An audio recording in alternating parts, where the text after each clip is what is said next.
Good morning and welcome to Lattes and Leaders with Dr. Brad Johnson, best-selling author and accomplished public speaker specializing in education and educational leadership. I am your co-host, Jeremy Johnson, organizational psychology consultant specializing in career coaching, training, and development. Meet us here each week to discuss topics in education and leadership and meet with some of the top education talent and thought partners from across the globe. So grab your latte, sit back, and enjoy a relaxed conversation that will leave you informed and encouraged. Hello and welcome to Lattes and Leaders. We have a very special guest with us today, Dr. Demetria Haddock. We are so happy to have you on today. So good morning and welcome. Good morning, Dr. Johnson, and thank you so much for having me. I'm excited as a leader and one who coaches other leaders. I'm excited to share a piece of my journey and just a part about what I do. All right. Yeah, so let's just jump right into that. Tell us a little bit about your educational journey from teacher to administrator. Okay, great. So my educational journey started 30 years ago. I know I look 30, but it started 30 years ago as a second grade teacher right out of college. Of course, I was excited to hit the ground rolling and do the work to impact lives. Now, when I first started, I didn't know that the work I was doing was impactful. I was a kid out of college and I was eager to share and put out what I'd learned.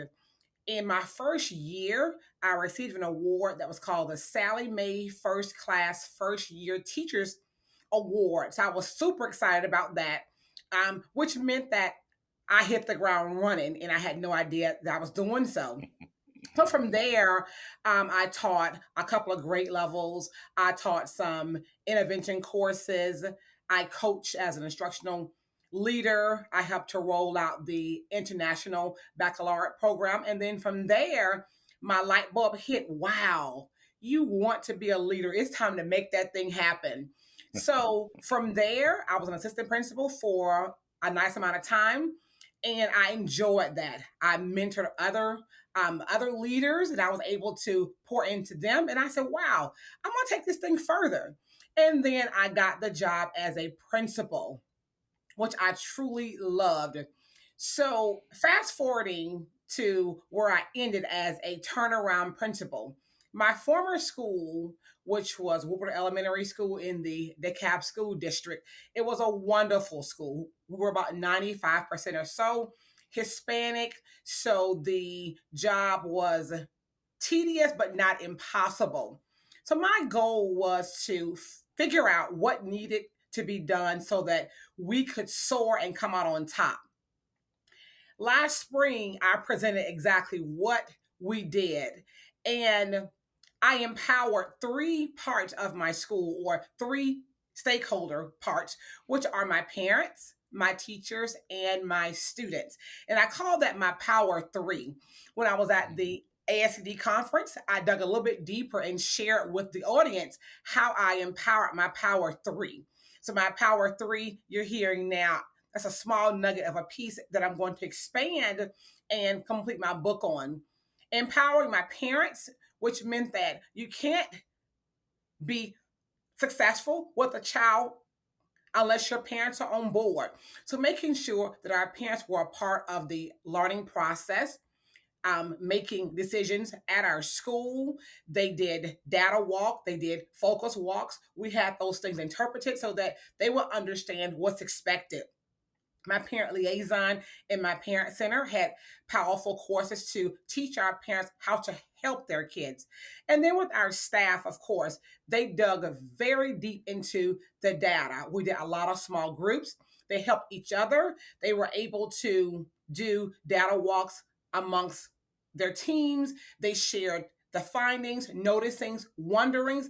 And then with our boys and girls, now this is powerful. They also did data walks. One thing that I loved as a principal is I had what I call my principals. Now, my goal was, how can I run this school without the voice of a student?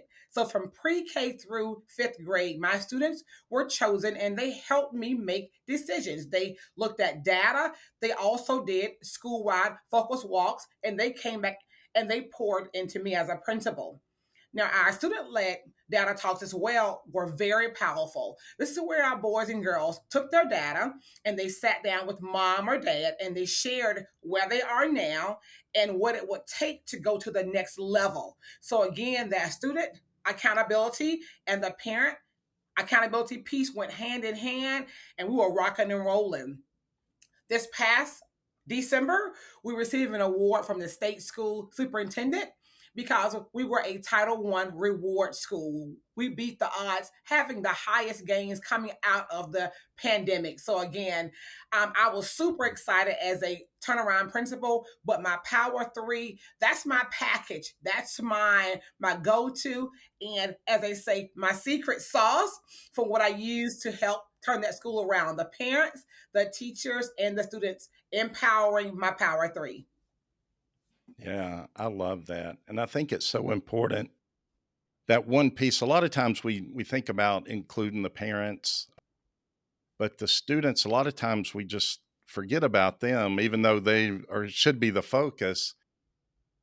That really does give them agency to give them that voice. And, I say it's interesting because education, I know educators don't like to call it a business, but I say we're the only business that never listens to their customer, which is the student. I love And it. so, so that I love that you did that and that you saw the importance of it.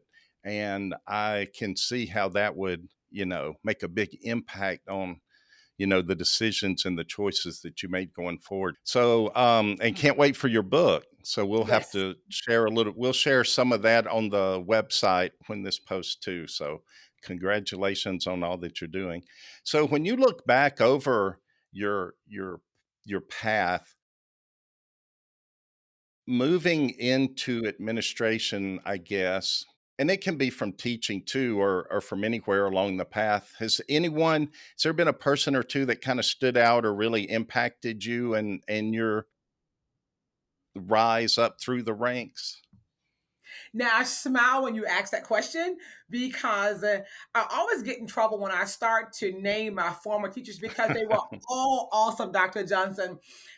Every one of my teachers, and I can say this honestly, played a part in me being where I am right now. But if I had to pinpoint one teacher, I'm going to say my kindergarten teacher, who's actually my neighbor right now, Miss Gwendolyn Pompey. She was absolutely wonderful. Now, as a kindergartner, you would think, well, how did a teacher, or how can you even remember back that far? But I can recall her teaching penmanship. I have amazing printship, because she taught us how to print with purpose. And Mm. she was so poised and so excited and so positive. And my goal as a child was, I want to be just like that. How can I be like that? And to this day, Miss Gwendolyn Pompey literally looks like she did when I was in kindergarten. Now I was this little girl peering up at her, and she was so polished, and I felt like she knew everything. And I wanted to be that person like her that knew everything. So all of my teachers from elementary to high school to college played a very important role in me being successful. But that one person is probably Miss Gwendolyn Pompey, who taught me kindergarten, and she is actually my neighbor now in my subdivision. That's awesome. Yeah, I think that's so neat. I love to ask that because I love everybody has those stories of a teacher or two or three that impacted them. And like you said, it is interesting when you think about that was kindergarten. And people are like, how do you even remember? But when people make an impact on you, you do remember. Yes, and she was so soft spoken and so calm, and she's that exact same way today. So I don't know how old she is, but she looks like she did when I was in kindergarten, and I can just recall her being so confident, and I feel like she knew everything. So I want to be just like her. Well, hopefully you'll be able to share this with her so she can hear the shout out to her and Yes. hopefully that'll make her day. So yeah, I'm glad. Will you say her name one more time? Miss Gwendolyn Pomby, Pambi. Okay, awesome. Yeah, so hopefully she'll hear this and it'll make her smile. Yes. But it just shows the impact, that we have as educators, regardless of our role on students' lives. That's an amazing thing. When you look back and as you moved into administration and were able to move up in administration, what do you think was maybe your one or two strengths that you feel like have helped you be the most successful? That's a great question. And as I moved up in administration, I think those strengths change as I grow, if you Mm, will. And probably one of the strengths I would say that made me the successful leader or that gives me the will is my ability to be innovative, and I say that because I think outside of the box all of the time. You have this box here. Now how can I gather all these pieces and carry these pieces and the box at the same time? Those are the kind of things that roll in my head all the time. How can I make this stand out? How can we be um, this one sea of fish in the sea, but stand out from the other fish in the sea, if that makes sense? So being very, yeah. very innovative, being different. I'm going to give you an example, and then I'll give you another strength. When I was principal, most people have department chairs, grade level leaders, and my thought pattern was if I have these teachers or these leaders who's going to lead a particular team or grade level, I want them to think like a leader, thus taking me to my LLC, which I'll share in a moment. I don't want to call them a grade level chairperson. I'm going to call them a CEO. So every one of my grade levels had a CEO, and I gave them the autonomy to be the chief executive operating officer for that grade level. And when we met like business leaders, and they really embraced that term. I'm the CEO of fourth grade here. This is big. You have to make people think like an executive to be able to produce results like an executive. So that's one thing. Innovative. And then also being a transformational leader is something, Brad, that I grapple with all the time. How can I transform this? Which goes hand in hand with being innovative. I'm always very bright, chipper, positive all of the time. This is me. A mom would say I had four children. I had three kids, and then I had you.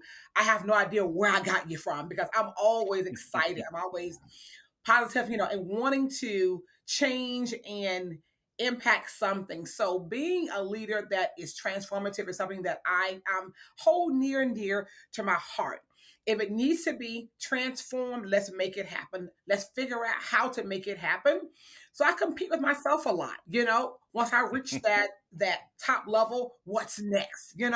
Where do I go from here? So those are the two things that I would say: being innovative and being a transformational leader.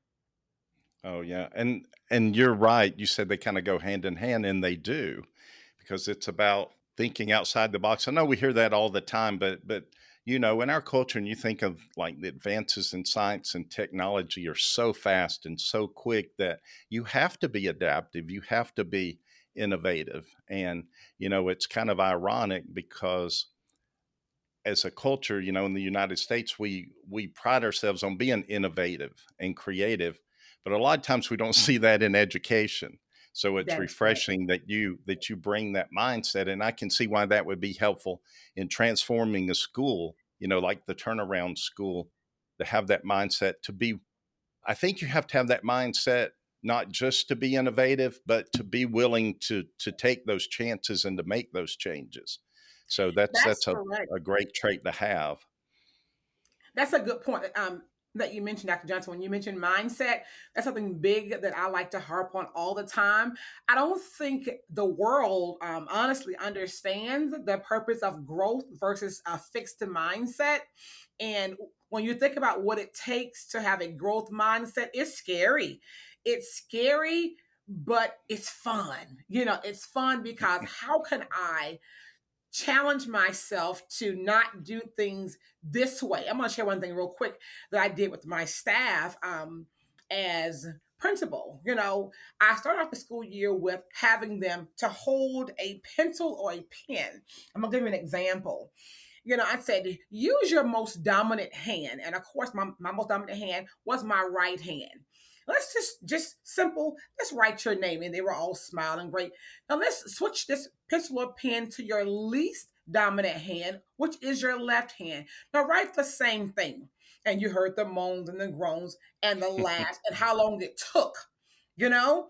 And that was a small way to just roll out that growth versus a fixed mindset. What do you think it'll take to make that least dominant hand your most dominant hand, or to even them off? And they shared different things that they thought. But that's how the world is. Today it is comfortable to always stick with that most dominant hand, but it's uncomfortable when you switch up. But it can be done. It just takes a lot of practice. It takes a mindset shift and things of that nature. So it was great that you mentioned that. Yeah. Awesome. When you talk about the three, and one of them was kind of the parents, how as an administrator did you connect with the community, not just the parents, but just the community at large? Because I think that's something that some leaders kind of struggle with is how do I reach out and interact with the community? That's a great question.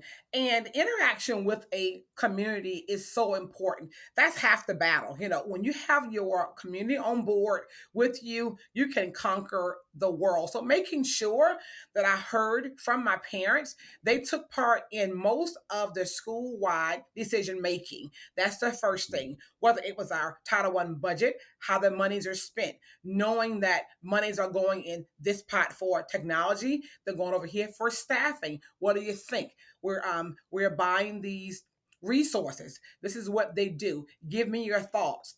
And also making sure that at that monthly principals chat and chew, that these things were shared and the parents had a chance to ask questions as well. So inviting my parents into the school or into my world as a principal or into the teacher's world as a teacher was so important, but also for us to go out into the community as well. When Mm, the community had events for Hispanic Heritage Night or Day, we attended. We would do walks through the community where the staff, faculty staff, and I had a chance to go out into the community. And the parents loved that, to have a principal or a teacher to knock at your door. And if we're passing out books, if we're passing out things for Thanksgiving. So to see your face and know that you were an active part, it speaks volumes. And that actually pulls the community in with you more, and you're able to be more successful here as a school. So having that community connection is so important, but not just with our parents, with the businesses and things that are around as mm. well. So we partnered with a lot of businesses that were right around the schools, and they came in and they did things, they volunteered, they helped out as well. So that parent partnership, the community partnership, those are two key things that bridges that school and community bond, and it makes it stronger. Absolutely. And especially, I think, like you said, with the businesses, I think it's so important. And I think sometimes that administrators, I don't know if they're nervous or just not comfortable going out, but I think it's so important. Those businesses want to help. They're in the community, they're part of the community, and they do want to help. I remember I interviewed one former principal. I can't remember which one it was, but she shared that when she knew a company like provided something that she could use, or even like fundraisers, she said that she wouldn't just reach out and say, "Hey, can you do this?" she would be like, "Hey, this is what we need. I will be by next week to pick it up." I So, love it. it's like she didn't even give them a chance to say yes or no. She's just like, "I will be there on so and so date." I And, love it. yeah, I'm like, that's kind of the attitude we have to have. But I do think it's so true. I think so many businesses want to help and want to give, and maybe they don't know how. And so when you reach out, like you did to the communities and others do, it can be a huge resource and a great connection. Great. It just makes the team even better. So I think that is important. And I think that's important, especially for maybe new administrators or administrators that haven't tried that, to hear you share that and others to share that. So they'll be like, hey, you know what? I'm missing out on a good resource there with the businesses in the community. Yeah, and that's great. And one more nugget with that is also when you get the partnerships or get those businesses in, you want them to hear and hear about your school and what you're doing. So I also hosted a partnership breakfast every year, Mm. where they came in, they had a virtual tour of the school, they heard about what we're doing. My goal as principal, our goals as a school, and they were inclined to do more because wow, I'm actually in the school, they want me here, this is what they're doing, some great things happening. And that's when they start to drop those checks, to support the school. So I love it. Yeah, absolutely. And I mean, it benefits the better the children are prepared and come out of school, the better they're going to be, working with the businesses. So, it's just such an important piece. And I think we forget sometimes. So Yes. thanks. Yeah. Thanks for sharing that for sure. When you think about being an administrator, and we know education, it's a tough job regardless of the role, because we invest so much, not just physically and time, but emotional, with the students, with our staffs. How did you, we don't really balance time, but how did you kind of take care of yourself so that you could give your best?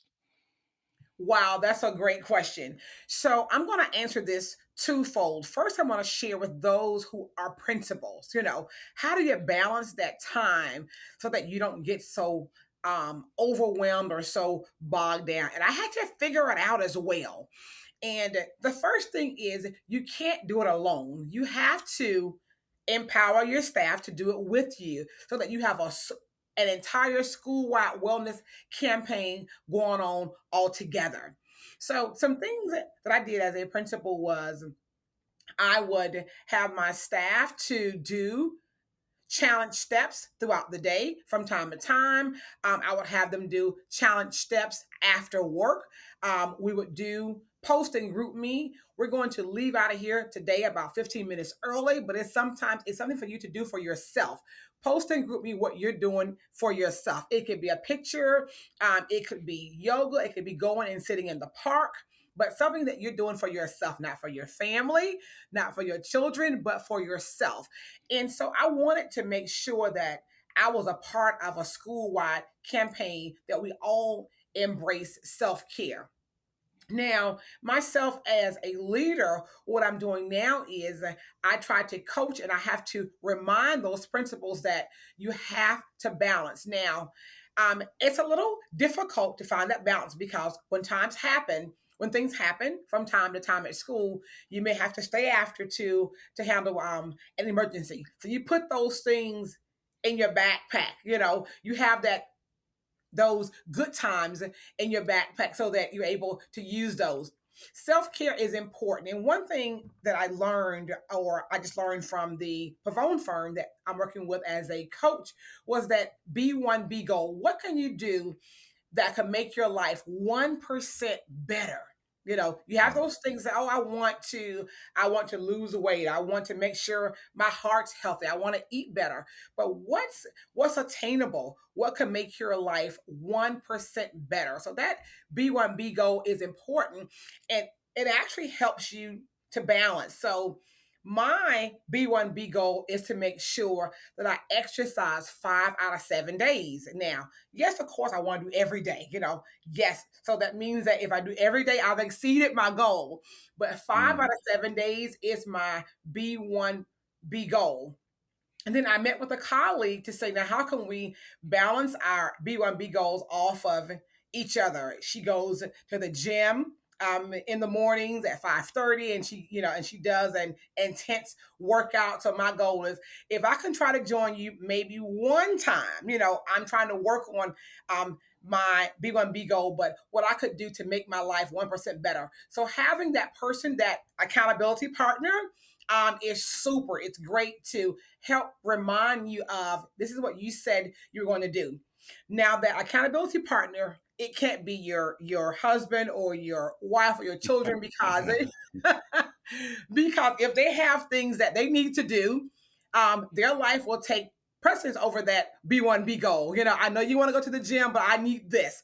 So having someone that's like-minded, a colleague, to hold you accountable for that B1B goal is going to be super. I mean, it can be a quick text message, hey, are you out and about?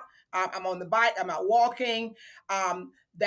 That really helps leaders keep that balance, that accountability partner, and setting that B1B goal, which is, what can you do to make your life 1% better? It's not hard, 1%. So that's important. Yeah, I like that. That's so true. And I think the other thing with that too, you talked about like I set aside 5 days. If I can get seven, great. But I think we're just naturally inclined too to be so critical and put so much pressure on ourselves that I think, like, if they miss a day, you beat yourself up so much, that it's like, that's, we got to fix that part too. People like it if Yeah. they're trying to eat healthy and they eat bad one day, they're like, oh, well, I just blew it. And then they continue to eat bad instead of being like, okay, I had that one day, but let's get over it. Tomorrow's a new day There and get you back on go. track. There you go. There you go. And also, Brad, doing things that fit your lifestyle. I can't say I wanna run a marathon. I do, but I can't get out here and say next Saturday I'm gonna run a marathon if I haven't Right. prepared myself for that. So doing different things that's attainable for that particular leader, and setting goals that you can achieve, it makes you feel good about yourself. So you meet Right. those goals first, and then you add on to those as you go. Yeah, absolutely. That's so true. I love that. If you think back over your path and where you're at now and coaching coaches and working with principals and stuff, what is one nugget of wisdom that you share with them or you would like to share with maybe someone thinking of moving into administration or maybe someone that's new to administration? What's that one thing you really think is important for them to know? Okay, that's a great question. The one nugget, Brad, that I would like to share with those persons that are thinking about leadership, or even those who are in leadership, keep in mind one phrase. If you don't remember anything else that Dr. Haddock has said, it can be done. And I say that all the time, and I'm going to use that possibly later on in a different light. But I say it can be done because if you fix your mind and set your mind to say it can be done, there's nothing in life that's impossible. It's Mm. all about how you navigate or how innovative you are to make it happen. So that one nugget is, it can be done. I don't say, oh, the sky's the limit, because it's not. I always say the sky is not the limit. There are no limits. But that one phrase is, it can be done. Now, the challenging part is figuring out the puzzle pieces to make it happen. So the mindset should be, when we were kids, you recall getting those puzzles for Christmas with 500 pieces that you never finished putting together. You would get half of it together and then you would get, yes, it can be done. So thinking about life as such, you have this puzzle with 500 pieces. How long is it going to take me to put this puzzle together? Is it going to take a month, a year? Now, how much time do I have to invest in putting this puzzle together? Am I going to start and stop? Am I going to set a goal to it and say, I want to have this done by the end of the year? Or I'm going to say, I'll get it done, at some point in time. It may take 5 years, but keeping in mind that it can be done. The trick is figuring out and organizing yourself, how to navigate what can be done and how much time you have to invest into each piece there to make it possible.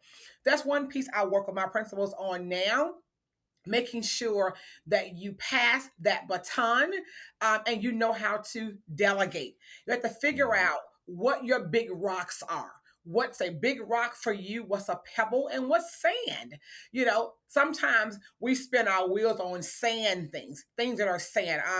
I want to make sure that the flyers go out for the Thanksgiving luncheon. I want to make sure this happens, that happens. That's really sand that someone else on your leadership team that can handle that. So we have to figure out how to let go and how to empower those others to make these things happen. So it can be done, but that challenging part, and I don't want to say challenging because to me it's fun, to say, wow, Right. now how can this happen? I want to figure this thing out, who can I help to put these things into place to make it happen? So that phrase again, I'm going to keep saying it can be done. I love that. That is so true. And like you said, it part of that's being innovative, like use your strength for, and trusting others to be part of it too. Yes. And that I think that reflects, a competent leader when they can do that and realize that his team, hey, we can do it, we can accomplish it. I love that. What a great motto. Love it. Yes. And I want to share another piece too. I got that phrase, and this is another, I have two or three projects on the side that I'm working on. So I definitely want to talk about with you later on, at some point in time when I accomplish those projects, to say I talked about them Absolutely. and now they're in fruition. But my life, I didn't have a hard life, coming up. Both my mom and dad were wonderful working parents. I have an older sister. I have two younger brothers. So, we had an awesome family. We all did very well for ourselves. But the one thing that I saw my parents do, my mom and dad, they were super hard workers, and they Mhm. believed in putting your best foot forth in everything that you do. And with that, with my undergraduate, with my master's, with my specialist, with my doctorate, those were some trying times to figure this thing out, but not one time that my parents said, oh, it's difficult right now, don't worry about it. Just give it up. They listened, at me complain, and I can't do this is crazy. This is hard. And one thing they'll do is, okay, all right. So let me know when you're done. Now I'm like, well, are they not listening to me? They did not hear me, but no. They wanted to give me the space to figure it out, Mhm. and I'm so thankful that I had that. And I have wonderful twin boys now that are college graduates, and doing the same thing, giving them the space to figure out life. And I want to step in so bad sometimes and say, well, try this, do it this way. But it's so important to give them the space to figure it out. And I want to share my story, or how I did that, with other leaders, that are either aspiring leaders, that are parents raising kids. How can I be a leader and I have kids here? What needs to happen? So all of those things that I did, I'm so super excited to share those with other leaders, to share that it can be done, and just sharing a nugget or two or three of what I did to make it happen. Yeah, absolutely. And I'm like you, I'm so grateful for parents that put that instilled that work ethic because man, that's a powerful piece, to have that. So true. Yeah, that's very fortunate. All right, I have one last question for Uh-huh. you. This is the tough one. This is called Lattes and Leaders. So I always like to ask my guests, what is your favorite hot beverage of Oh choice? wow, my favorite hot beverage of choice. Now, I'll be honest, I'm not a coffee drinker. I'm probably the only person in the world who doesn't drink coffee. And my favorite hot beverage is hot cocoa. I want to be honest. I go to Starbucks, Okay. I get the grande hot cocoa with an extra pump of the chocolate sauce there, whipped cream, chocolate drizzle, and I'm good to go. Um, I'm naturally energetic. So after I've had my hot cocoa, I am batting 5,000. But that's it. My favorite hot beverage is that hot cocoa. I love it. I love it. I like it's called a Oh, chai latte. I do drink some coffee. I'm uh-huh. not a big coffee drinker, but hot cocoa's good too, especially on as winter gets here. Great. So Brad, I do want to share before we close.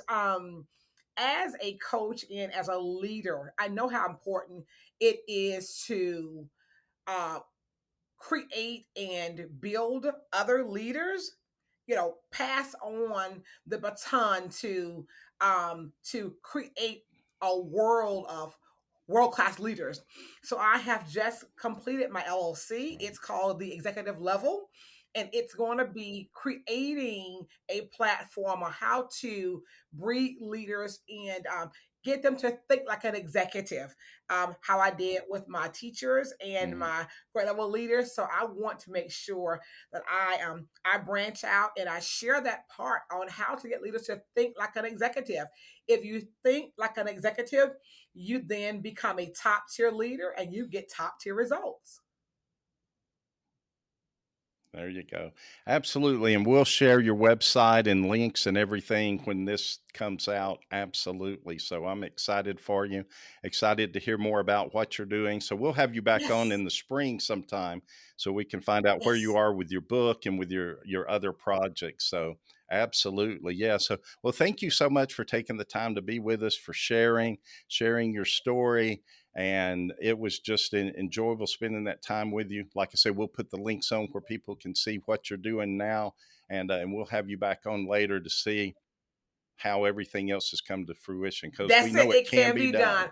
Dr. Johnson, thank you so much for the opportunity. Thank you for all that you do. You are super impactful. I don't think you understand how impactful you are. So I applaud you for the work that you do. And again, I'm grateful to speak with you and be a part of your community. And I can't wait to come back on to Uh, share the wonderful things that I'm doing in the spring. This has been Lattes and Leaders with Dr. Brad Johnson. We hope that you leave today feeling informed and inspired. For more educational content, be sure to add this podcast to your list and follow Dr. Johnson on any and all social media platforms. For more information on Dr. Johnson, Jeremy Johnson, and special guest, check out drbradjohnson.com. That is DOCTOR, bradjohnson.com. Hope to have you back soon.